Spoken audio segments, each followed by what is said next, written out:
the much anticipated public release of the Justice Michael H. Tulloch Independent Police Oversight Review Report. It's been an eventful 11 months for Justice Tulloch and our team, and it's my pleasure to host you this afternoon. My name is Pamela Grant, and I've been the strategic advisor to Justice Tulloch and the team, and the facilitator for the review's consultations. To my right is counsel for Justice Tulloch and the team, senior counsel Jamie Klukaj, and Daniel Robitaille, who will be available for questions following Justice Tulloch's presentation.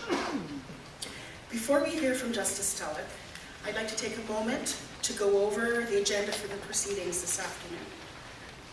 First, Justice Tulloch will present his review process, report findings, and recommendations.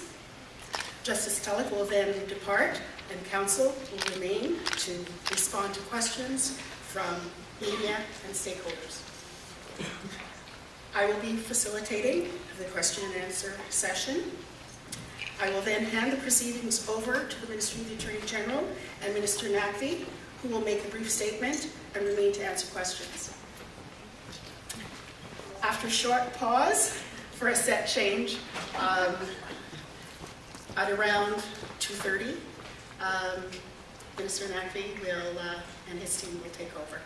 So without further ado, I'd like to call on Justice Michael Tulloch to make his presentation.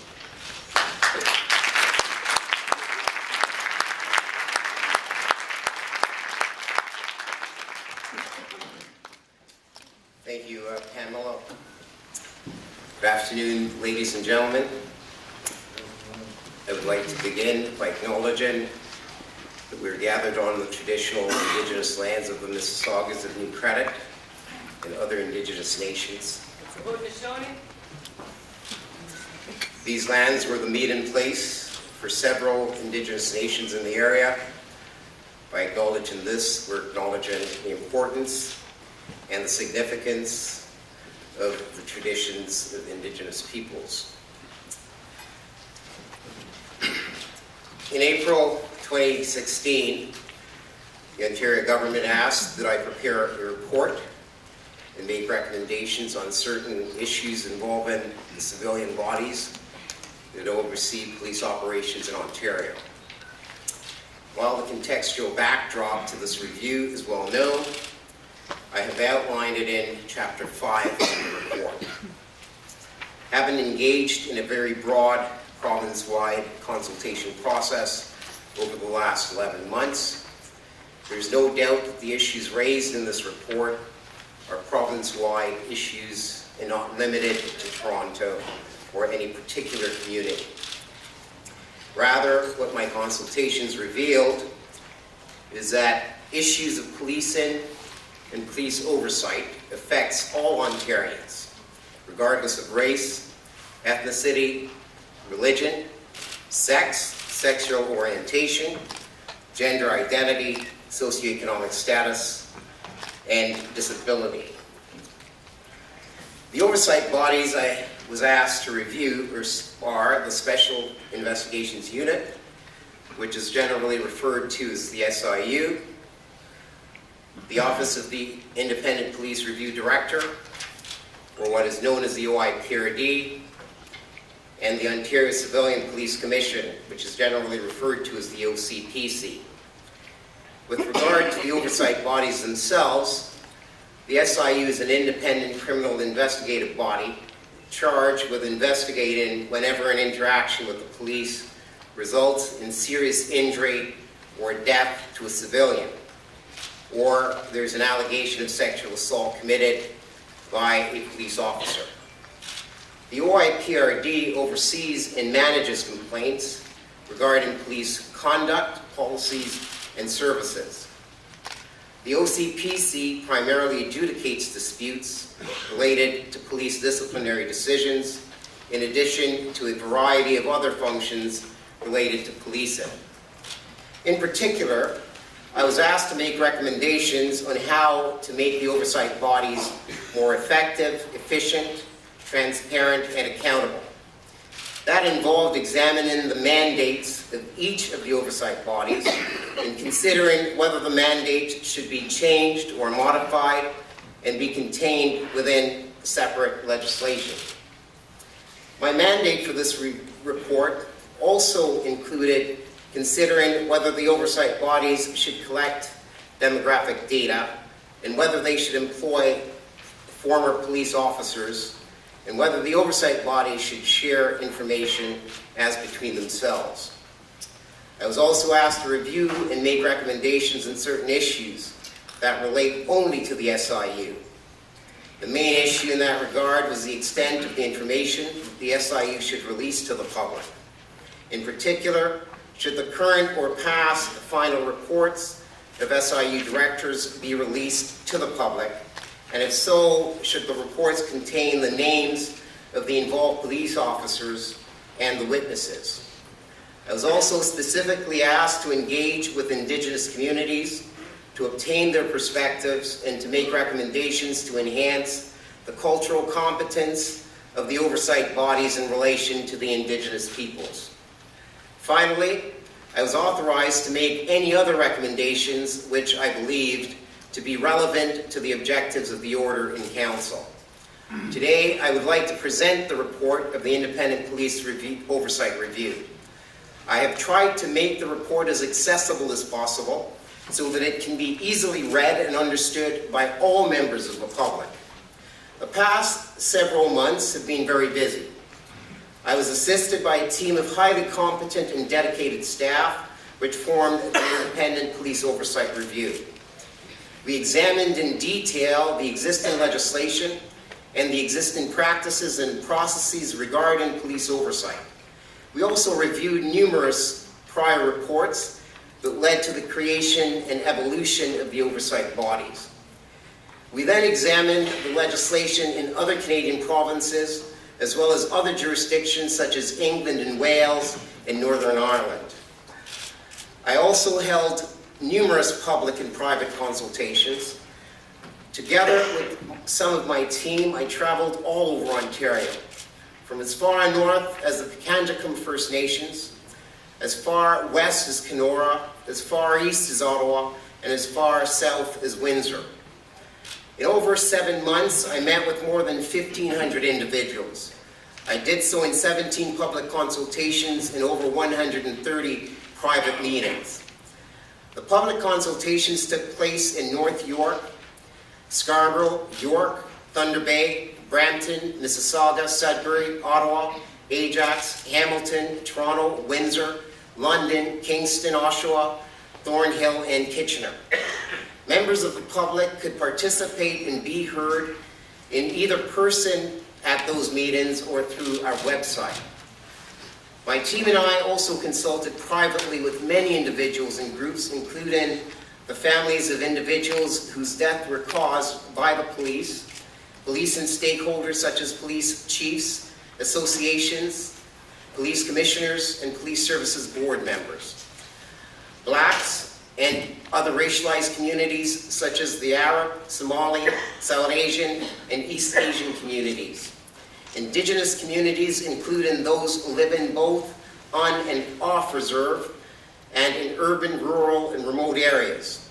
We met with elected leaderships such as chiefs and band council members, elders, as well as Indigenous service providers, First Nations constables, First Nations police service chiefs, and First Nations police services board members, legal clinics, government officials from Ontario, other provinces in Canada, and from the United Kingdom, educators and parent groups, experts and academics, including experts and academics in demographic data collection, mental health service providers, survivors and consumers, youth and youth workers, representatives from various faith communities such as the Sikh, Muslim, Jewish, and Christian communities, representatives from the LGBTQ community, and domestic violence and sexual assault survivors, as well as their supporters and advocates.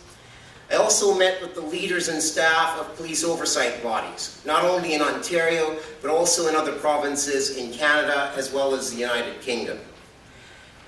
As a result of the extensive research and consultations, I am confident that my team and I have heard the concerns of the people of Ontario, and I have a firm understanding of the problems and issues regarding civilian oversight of policing. I believe that the recommendations made in this report will promote the trust and faith of Ontario society in the oversight bodies.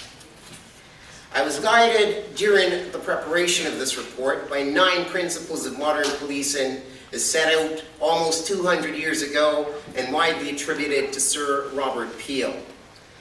One of those principles is that the police are the public and the public are the police. Our current system of policing is by consent. The public consents to allow police officers to have powers and legal defenses unavailable to other citizens. The requirement of that consent is that police officers exercise those powers responsibly and legally. The oversight bodies were established to ensure that police be accountable to the public and that their powers are exercised properly. It is essential that members of the public know that the oversight bodies are doing their job and that police officers are held to account for their actions. If the operations and decisions made by the oversight bodies are not made known or available to the public, then faith in the system gets eroded.